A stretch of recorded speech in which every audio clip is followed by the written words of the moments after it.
Hey guys, this is Fergal from Poker VIP. We are back again for part 2 of our 5NL series over on Coral Poker. So just to give a very quick recap about what we're doing on this series for anyone who hasn't seen part 1. So it's going to be not entirely like my previous videos, so we are going to be playing 2 tables of speed poker. We're going to be playing 5NL, but rather than me playing my regular game, each different video is going to have a certain rule that I have to follow throughout. So part 1, for example, was I had to have a 100% RFI from all positions. So these rules, as you can see, are not necessarily optimal, but they should make fun viewing and certainly fun to record. I really enjoyed recording part 1. For part 2, what we're going to be doing is a 100% 3bet strat when we are on the button. So I'm not entirely sure how well this is going to go. I can see myself dropping quite a few stacks, but we're going to see what we can do. And I mean, the cool thing about these kinds of rules is like 3-betting on the button is inherently a good thing, obviously, because we have position, we're building the pot, but when we have to 3-bet with hands like, 7 deuce offsuit on the button, I'm not necessarily sold on how profitable it'll be, but it should be fun, and that's what we're going for with this video series. So hopefully you guys will enjoy it. So I know I'm going to enjoy making it anyway. So this rule is only in place for when we're on the button, keep in mind. So we defended with the ace and the jack here over on the left table. We're folding here would definitely be too weak, so we're going to float at least once. And he checked back, and he checked back very quickly. So we're going to check again, and I think we're going to have to call on the river with the way this has gone. I mean, when he bets this river, he's repping an 8 and an 8 only, or maybe some 3x, I guess, but I think he's going to have more bluffs than he is. Oh wow, he's just bluffing with the best hand. That makes me really sad. So we were on the right track. I mean, he was bluffing, just unfortunately he had a hand that was better than ours that he decided to bluff with. So we had the 7-5 on the button, which we would have had to 3-bet if anyone had opened prior to us, but when it's just folded to us, we are going to bring this in as our standard opening range on the button. A little bit wide for sure, but I don't think it's going to be too bad. So far we haven't had any spots where the rule has come into play just yet.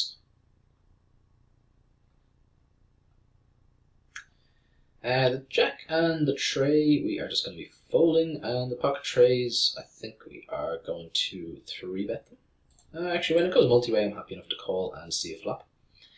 Putting in a 3-bet here is definitely going to be okay, though, when we're heads up for sure, because people are going to be over-folding fairly substantially. And if we do get called and we big set, we have set stacks up really, really nicely to be able to get the money in very, very easily. The king and the queen offsuit, definitely wouldn't have minded having to bring that in for a 3-bet if it would have been raised before, so we would have been 3-betting it anyway for the most part, but no one obliges us with the raise prior, so we just have to settle for a min openers or for a standard open ourselves. When this goes down to the multi-way pot here, I think we are just going to fold. It's possible we're drawing to runner, or in very rare situations drawing dead, but that's obviously not that common, but I think we're always behind anyway. I don't think our king-queen ever has showdown value there. And we're not closing the action either, so I think we're better off just letting our hand go there rather than trying to fight a losing battle.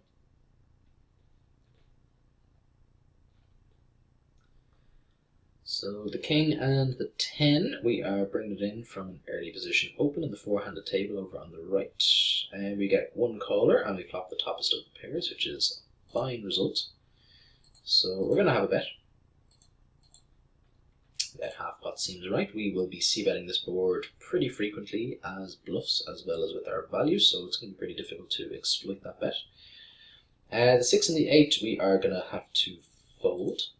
The king and the 10, we will see what the action goes. I don't really like defending here by any stretch. If it went multi-way, we could have considered putting in a squeeze, but I mean, in a heads-up pot here, I think when we're out of position, we just let it go. The reason I say if it's in a multi-way pot and we put in the squeeze is just because squeezes are insanely profitable. When other people call behind us, they're very rarely going to have a strong hand, so we can take advantage of that by putting in a re-raise and taking it down very, very often. So the queen and the 8, not normally my 3-betting range, but as I said, we have a 100% 3-bet on the button strat going, so we have to put in the raise now. Not the worst of hands to be doing with, for sure. We could definitely have, as I said, king 8 is on the higher end of our overall range. It's definitely in the top half, so it's much better than having to do it with a hand like, as I said, like 8 tray or anything like that. We're going to check this one back though. This is a pretty awful board. He is going to have connected with it reasonably strong, reasonably often. We are as well, but as I said, when we don't have any kind of great blockers to his queen X or anything like that, and we've no blockers to flushes or anything like that, so he can have a lot of hands that have us in really, really rough shape. If he has any pair and a flush draw, for example, which, you know, he's not going to show us a ton, but he will show us sometimes, we are going to be in absolutely terrible shape, and we're very rarely going to be ahead there. So I think just checking and giving that one up is going to be absolutely fine and dandy.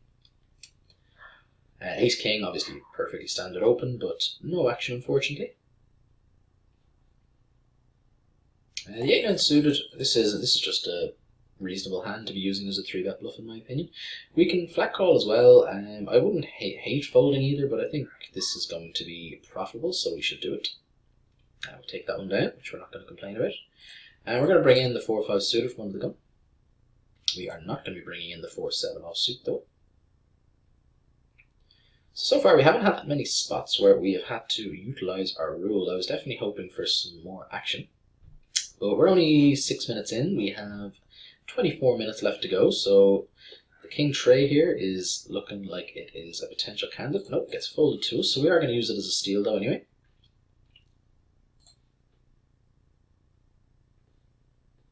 The Jack-6 is no good, so we're going to fold it.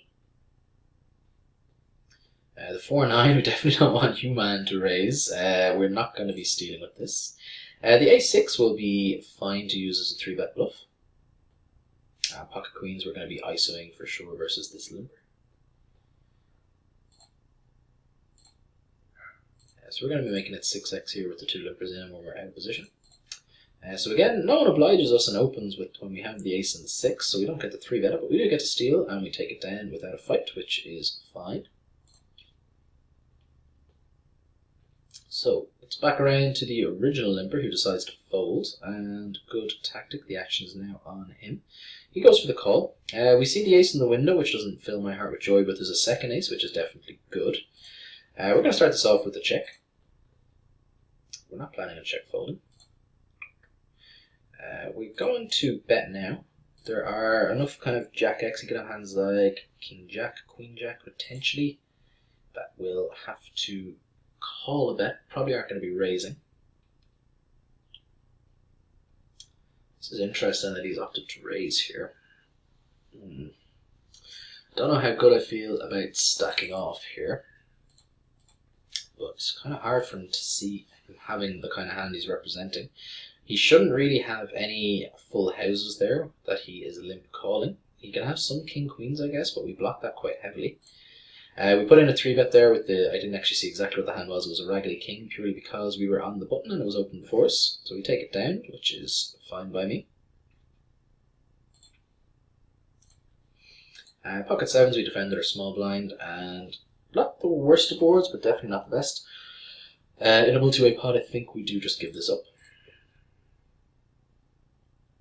Especially when it goes bet raise. The 10 and the tray is not going to be much use to us. We're going to be doing that folding thing with that. And as we are with the 7 and the tray, so not much we can do there. Ace 3 though, we will likely be doing some sort of aggressive action here. We can definitely use it as a 3-bet bluff with our ace blocker, but we just get a walk, which is also fine by me. The 9 and the deuce, no use. The ace and the king, obviously we are going to be playing. So we have a limper before us. What do we always say? Anyone who is limping is probably going to be a bad player, so we're going to do that. Actually, in the last video, I limped by mistake. I felt really silly about it because I meant to raise, obviously, but I just clicked limp. I clicked call by mistake instead of the raise button. I felt quite foolish given how much grief I give people who do open limp. So we have 2 overcards. We have the backdoor spade draw to the king, and we have the nut pair. Let's go ahead and have a bet, see if we can get this down to heads up at least, or ideally just take it down now. Often like in a heads up pot I'll check this back quite often, but I don't want to give 2 people the chance to outdraw me. doesn't really make much sense to me. And this guy, yeah, he's kind of confirmed our suspicions that he is probably not the best of players. He just donked Jam's turn for like 1.7x pot or something like that, which probably isn't the best way. I'd be shocked if he has a hand where that's the best way to play that. I'd be pretty surprised. If he's bluffing us there, I mean, I doubt he is, but I guess he could be. It seems unlikely though. It seems like he's going to have at least a pair, and I think, yeah, I mean, I don't hate donking, but you just don't have to jam there. You can definitely donk a smaller size for, like, and actually get value from his hands there. Like, I mean, I probably would have called a smaller size in there with the ace and the king. Sorry, excuse me. With the pocket kings, which we're going to be bringing in for an open, we check back our big blind at the 9-7. We flop an open ender, which is potentially exciting. When we turn nuts, we are very happy. We are very happy indeed. So we have the nuts on the left table and the second nuts on the right, which is two good things. So we are going to be bringing this in for a raise. We're not allowing him to get away this cheaply. So let's see if we can get paid. And again, we're going to be bumping up the jam over on the right table as well with our pocket kings. Unfortunately, he folds. Unfortunately, they both fold. Never what you want when you have when you have the nuts on one table and almost the nuts on the other. That's not what you want. But hey, we will take it. The 10 of the jack, we are going to fold. That player, Crilly, seems like one of the more reggish players in the pool. We've been playing with him a little bit so far today. He does seem to be one of the more competent players out there. When he opens under the gun and we have a reasonably trashy holding, we are going to fold. We're going to have to 3-bet him here with the ace and the 4 though, because we're on the button and he is open first. So hopefully this just gets through. If he 4-bets us, we obviously fold. If he calls, we hope to improve.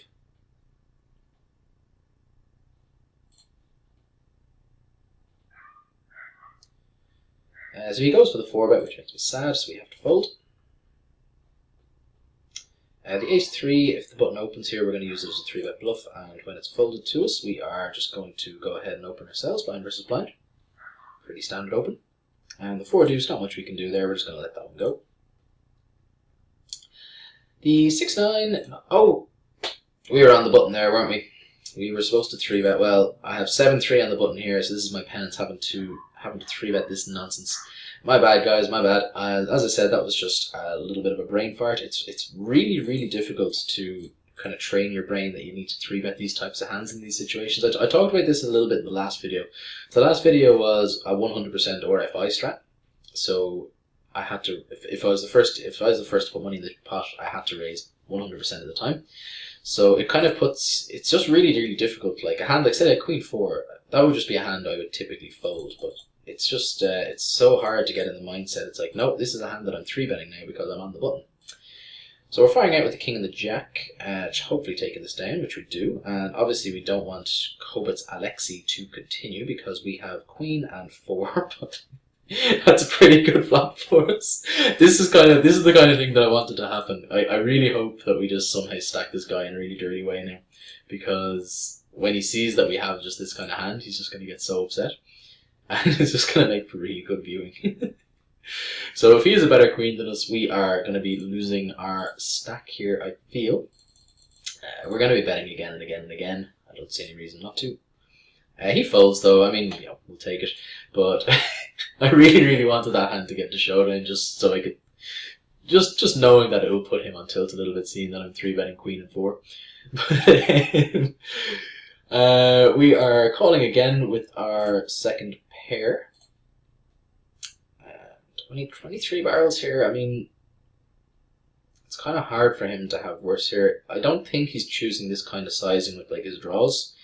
So I think he can definitely be going for thin value with like a better queen than us. He can also have ace-x. I think it's pretty rare that we have him beat though, so I think we're going to let this one go. Ace-4 suited, fine button to be picking up on the button to be using as a 3-bet if it's open for us. It is not, so we are going to open ourselves.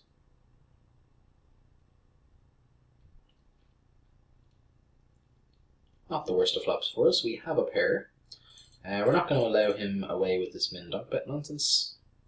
And we're going to call versus the min raise here. We're just getting too good a price to consider folding. If he donks again, we're going to raise again because I think he's going to have a decent number of draws that he's trying to buy cheap cards with. So we want to make sure that we charge these draws, and then we're just going to have the luxury of checking back pretty much every river. But not that one. We're going to have a bet on that river. We now have 2 pair, and 2 pair is better than 1 pair.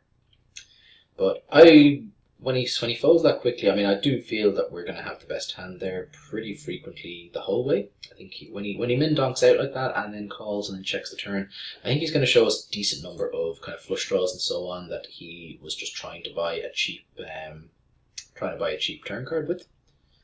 So it's very likely, I think, that we had the best hand the whole way.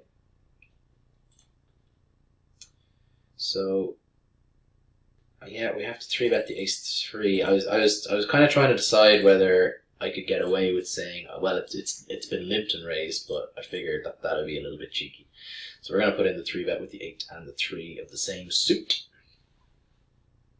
Hopefully he folds. Don't know how likely it is that he will. Yeah, no, they jam. We're not calling it off with the 8 high there, that's for sure. I think this is definitely not a profitable strategy, this 100% 3-bet stuff. I do like the idea, I do like the premise though of 3-betting a ton on the button, and I do it quite often anyway. But having to bet, the 8th tray and so on, especially versus that guy when he pots it over the limper, he's gonna have a strong hand pretty often. Maybe what I should have done there was just min 3-bet, and then I lose less money when he inevitably comes back over the top of us, basically. So I might start using that might start using the min 3-bet sizing to get a little bit of a loophole out of losing more money with the hands like 8 deuce and so on. Queen 4 is not going to be good enough for a steal, and the 10 deuce is going to be a fold as well. King tray, not good enough. King deuce though, we're blind versus blind, we're happy enough to defend here and see a flop. When he checks to us, this is just a kind of auto profit spot where people are just going to be check folding often enough that you can bet any 2 cards there and it will turn a profit in the long run. It's what we like to call auto profit, which is quite a nice situation to be in. So pocket 6s, one of the better flops for pocket 6s, obviously, only a single overcard. We are going to have a bet here for protection in the multi-way pot. We get 1 fold. Do we get 2 from Mike's mum? It's a pretty good name. We get the fold through, which is nice. And we get 3-bet with the 10 jack. We're just going to let this one go. So I managed to not lose much money with this strategy, which is, we'll take that. Could have gone a lot worse. So far, we still have time though. We've got about a little over 10 minutes left to go. King 10 suited, fine hand to be 3-betting on the button with. So, and Jack 9 offsuit, there are definitely worse hands. So let's go ahead and do that. This Krilly guy, we've been 3-betting an absolute ton, so I think he definitely can end up playing back at us a bit more. We're going to check this back with our top pair and open ender. We turn trips, which is beautiful. Absolutely beautiful.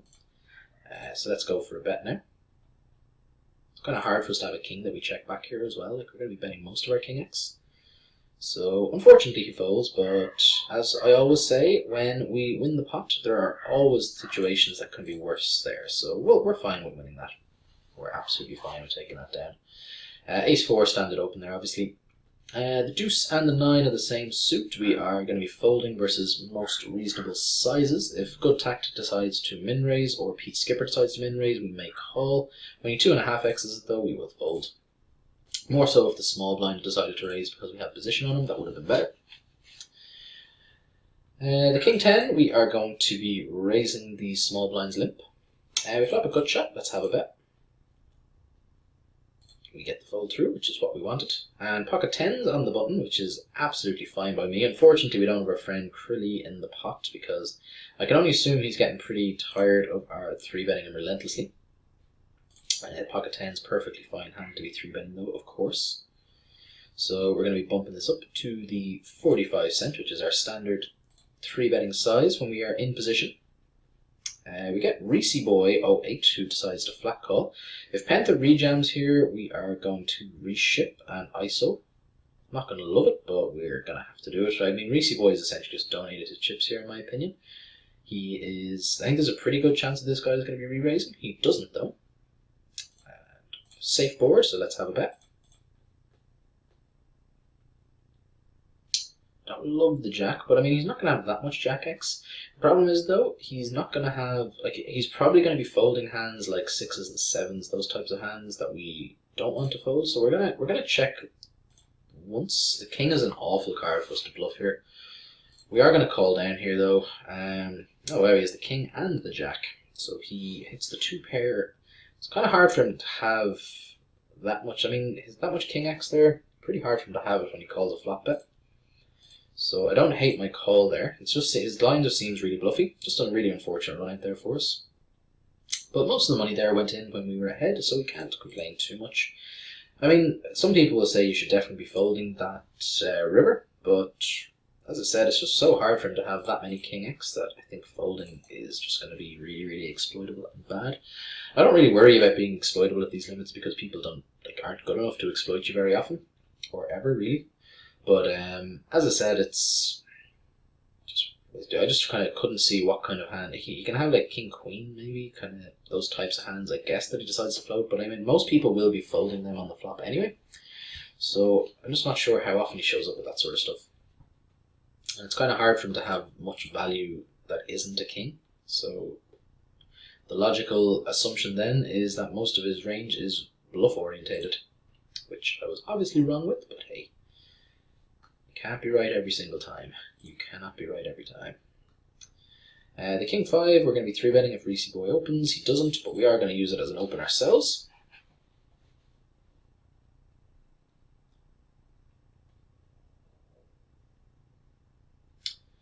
So we get the fold through, which is fine by me. And with the 6 and the jack, we are probably just going to be giving this one up. Versus a 3x from the button, we certainly are. Jack 9 suited, though, we're going to be bringing this in for a raise ourselves.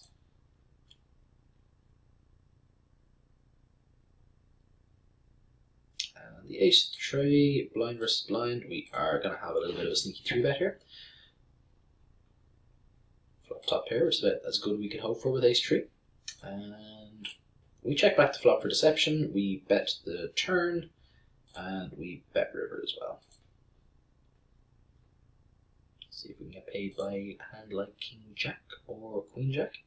Unfortunately he folds, but we still pick up a decent pot.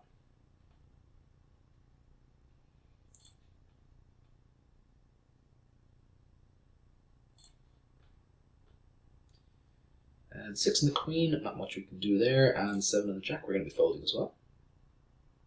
King 3, we're on the button here, so we're going to be 3-betting if there is an open before us. We're going to be stealing blind versus blind here with the raggedy queen versus the short stacked assumed bad player.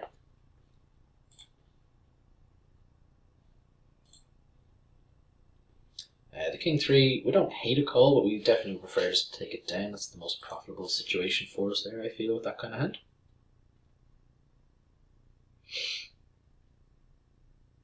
The deuce and the 5, we are going to be folding.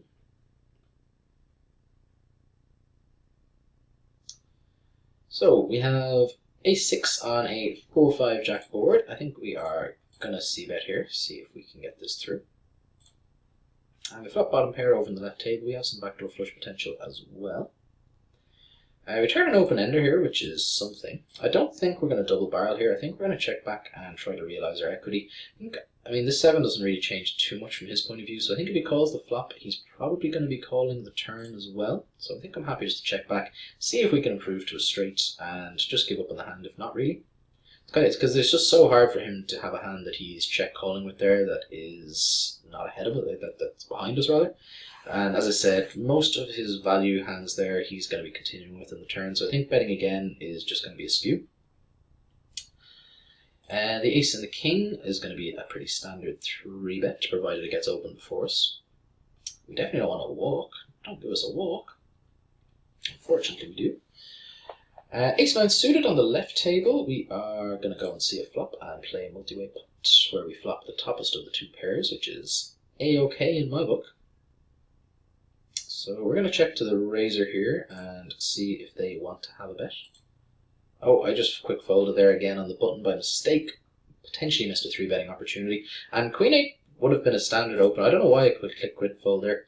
You kind of just get into autopilot mode sometimes and you kind of make mistakes. I've been playing poker for a few hours now. This is kind of towards the end of my session, which is causing me possibly to make those mistakes. But that would have just been like a pretty standard open anyway for me. So it shouldn't have been a quick fold, that's for sure.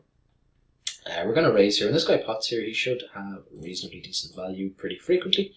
So we are ahead of all of his two pairs. I don't expect him to ever have like ace king, for example. But I think we're just going to bomb out here. I think we're just going to bomb pot actually, try to make it look a little bluffy. Like make it look like we missed our hearts. He folds though, so it's possible he missed his hearts. It's very possible. We had a c-bet here with the jack and the 9. We get called, so we are checking. If he checks again, I think we will bet here, because that's a pretty scary board if he has a hand like king x that isn't like ace king. Like obviously the ace is there, the flush gets there. I think this is going to be a pretty decent barrel. It's kind of hard for him to call with a lone king.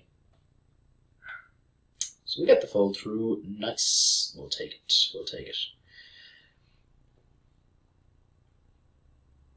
The king and the 4, we are probably not going to be doing much with. We may limp along here. We're getting 4-1 on a call, and this guy is a short stacker. Short stackers are usually relatively passive, so we're not expecting too wide of a raising range from him. So for 3 cents, we can just click the call button and see a flop. We whiff, unfortunately. Over on the left table with the ace-5, though, we are going to have a bet here if it's checked to us. It's not checked to us, and this guy, again, short stacker dunking out, seems like a reasonably decent sized mistake to me. Because, I mean, I just don't think you should be doing it as a bluff too often, especially in multi-way pots. So I'm going to assume he's going to have some sort of value pretty often. And he missed out on a bet there, because I would have been firing a c-bet there. So he missed out on his bets when he has value, which I think he's going to have more often than not. So I just think that it is not a good way to be playing. The 9-10 suited, we are going to be bringing it in for a 3-bet if it's raised before us. It is not, so we bring it in for an open ourselves to the 15 cent, and we have the small blind thinking about it. We're going to defend here in position and flop the flush. Nice. We'll take it. Obviously, if we're somehow beat here, we are losing all of our money. I think we're just going to flat call here and try to... I don't know if he's ever going to have many bluffs here, but if he has an overpair, I think he's going to be firing it regardless of the turn. Like half of his overpairs are going to have flush draws to go along with them, so it's not like we're absolutely crushing those hands. And now we just have a really, really profitable get-in now on the turn. So we jam and expect to get called. He has the king, so he's drawn close to dead. Nice. Ship it. So fortunately he didn't have the kings with the spade redraw. Not that it would have made a difference, but just in terms of equity, it was that bit nicer. So getting it in on the turn with 90% favourite is always promising. So we're going to be ending the session pretty soon. That is definitely a nice way to round out the session. So there hasn't been a huge amount of spots where we had to... we're going to donk out here. I know I said we don't normally donk out here, but on this kind of board, I just think it's not a kind of board he's going to be bluffing at too often. We definitely don't want our hand to check through. If any heart rolls off, our hand is not worthless, but it's very, very like weak in value. So, and if he has a hand like ace X or a raggedy heart, he definitely can call, whereas he might not bet there. So I think there, in that specific instance, we're going to be fine donking out. And if we do take down, I mean, obviously we have a set, we don't want to just take it down, but on such a scary board, you know, there are worse things to happen. We're going to be opening up the queen and the king. And let's just fire out a half pot bet here, see if we can take this down with our nut no pair. So we definitely won some money today. I'm not sure how much. I can't remember if we had to rebuy at all. If we didn't have to rebuy, we won like maybe just under €10 in this session. If we did use a little bit of auto topping up, then we won a little bit less than that. I don't think we ever got stacked throughout this video though, so not a bad haul. Not a bad haul. We river the second pair. If he bets out here, we're going to have an awkward decision. I mean, I just think we fold. Like when he check calls this flop, he should have ace-x pretty often. Going to have some diamonds as well, which obviously we're behind all of those. So let's go ahead and fold and move on to the next hand. We're going to ISO the limper here with our ace and our 5.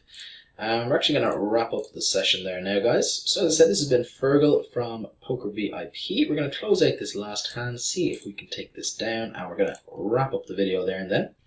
So we're going to be back again for part 3 of this series in the near future. So the suggested rule for part 3 is that we will have to have a 100% BB defense from the later positions. So from a cutoff or the button, we don't fold our button essentially. We're going to have to call here with a pair. I'm not expecting to be good very often, but we are. Beautiful. What a nice way to end the session. Oh, I didn't click sit out. So that's been me, guys. I hope you've enjoyed the video. I hope you learned a little bit something about how to go about 3-betting on the button profitably. And we'll be back again for the big blind defending ranges, or the exaggerated big blind defending ranges for part 3. Thank you very much for watching, guys. Take care and enjoy yourselves. Bye.